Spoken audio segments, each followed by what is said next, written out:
Hi, nice to meet you. My name is Clayton Lavallin. I'm Principal Regeneration and Economic Development Officer at Oxford City Council in their Economic Development team. I'm here today to tell you a bit about a forthcoming paper that we're producing about the inclusive economy. We run a series of seminars between October 2019 and January of this year, working in partnership with Oxford Strategic Partnership and also Oxfordshire Local Enterprise Partnership to look at how we might further an inclusive economy agenda. And this report will summarise the key findings from those different seminars that were run.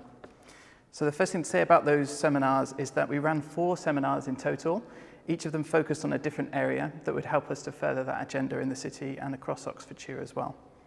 The first seminar was about defining the challenge and also the potential interventions around an inclusive economy, followed up by place-based strategies, by economic opportunities for all, making sure that we're looking at how to engage key stakeholders across the city so that inclusive growth is evolving, but also for everybody across the city, and also advancing an inclusive economy across Oxfordshire as well. The purpose of the report, as well as to share the summary findings, is really to further the next steps around the inclusive economy agenda, but particularly around setting up and establishing an inclusive economy commission in 2021. Along with the Commission, we hope to set up an action group around social value and procurement, which will help us to lever in and make better use of the assets across the city of Oxford and Oxfordshire as a region. The Oxford Strategic Partnership has identified that the Inclusive Economy Commission would be a priority, and in the Oxfordshire Local Industrial Strategy, or LIS, has also confirmed commitment and support behind establishing a commission. And we're also hoping to take this forward in partnership with a range of partners from across different sectors of the county. The reason for the seminars, as well as the inclusive economy agenda more broadly, and the need for it could not be better articulated than it was by Baroness Janet Royal, Principal of Somerville College and the Chair of Oxford Strategic Partnership, in the foreword to the report.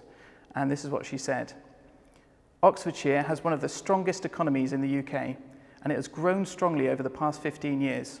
We are home to the world's #1 ranked university.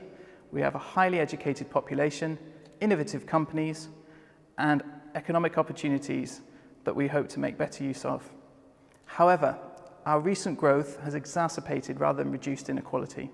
The lack of sustainable economic opportunities across the board are both an issue at national and global level, and this will be felt very much locally here in Oxfordshire.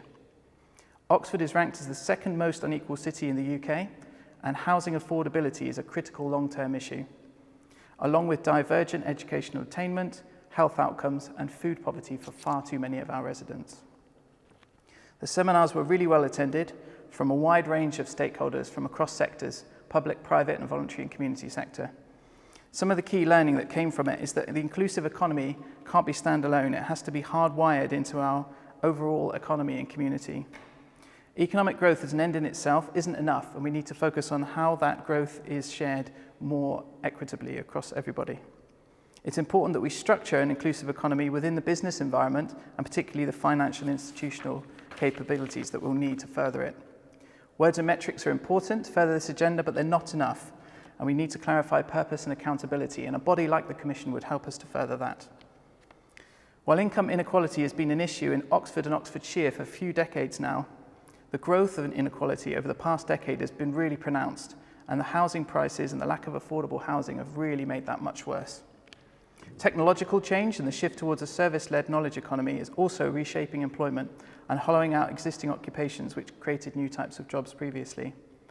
Oxfordshire has tremendous economic assets and opportunities to leverage as part of its strong economy. However, we need to create more opportunities.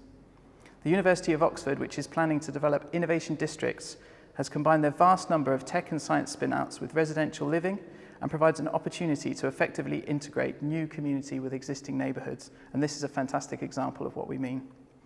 A growing number of Oxfordshire local authorities, social enterprises and anchor institutions are committed behind substantial action towards furthering an inclusive economy. We feel that bolder, meaningful and long-term collaboration amongst partners is what is needed if we're going to achieve this vision and these goals. With that in mind, the recommendations of the report are highlighted here.